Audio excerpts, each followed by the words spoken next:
Leaders across the globe recognise the vital importance of innovation in the 21st century knowledge-based economy. We know that the nation that goes all in on innovation today will own the global economy tomorrow. University business collaboration is at the heart of successful innovation. And the ambition to make the UK the best place in the world to do such collaboration led to the formation of the National Centre for Universities and Business. A unique UK-wide public-private partnership, the centre was launched in April 2013 by David Willetts, the Minister for Universities and Science. We need a national centre that will act as the focal point for all this activity to come together. This ambition was supported by both senior business leaders and vice-chancellors as we developed the centre. I think it's the first time we'll really put industry and commercial collaboration with higher education together in one place. And it's important we get compatibility between the businesses and the universities, but ultimately what we want is more of it. David Doherty, the first CEO of the National Centre, explains its aims and ambitions. The key thing for the NCUB is to grow prosperity and well-being in the UK.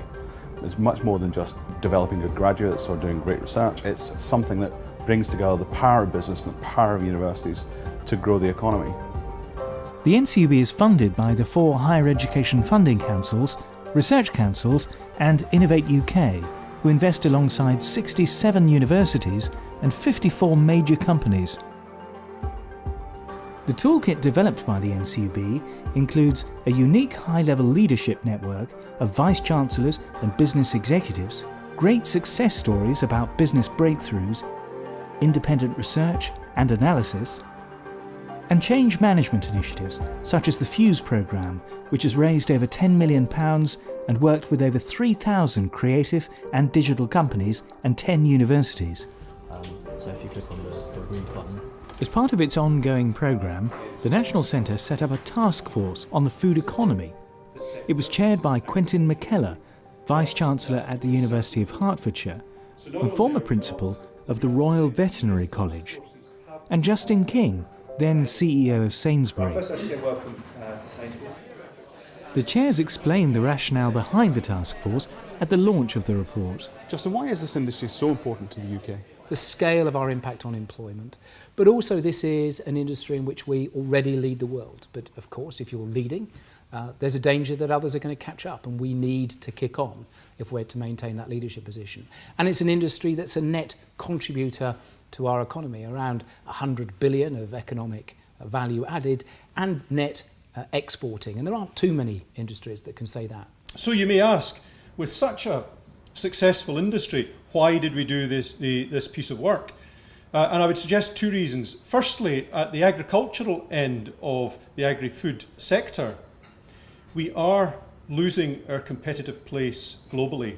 And secondly, of course, the population in the world is due to expand. And in order to feed that population, a population whose prosperity is set to increase as well, it is likely that we will need to increase food production globally by about 70%. The task force assembled experts from lab to landfill to make recommendations on how to grow business-university collaboration. We've got many recommendations, of course, but the 3 major findings that we've come up with. Firstly, the food economy in the United Kingdom is fragmented, and that we have to think of ways to integrate it much more effectively. Secondly, that universities and businesses do not have a relationship which is nearly close enough. We need to get that much more effective. And thirdly, that the research outcomes, both from universities and from our research institutes, have to be more effectively translated and utilised by the agri-food business.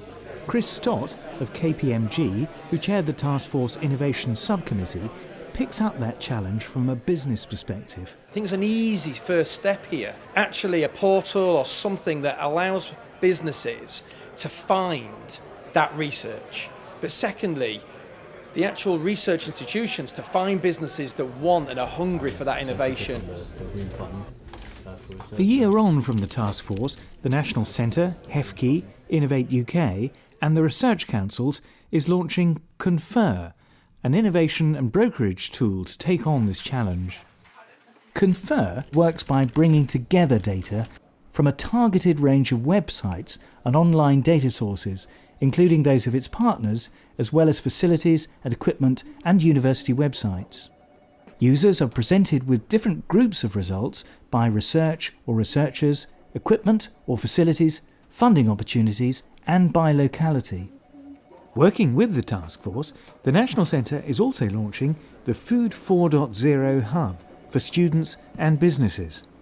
The hub will signpost work experience and jobs, promote the sector, showcase success stories, help businesses connect with academics, and bring together information and resources from across the sector.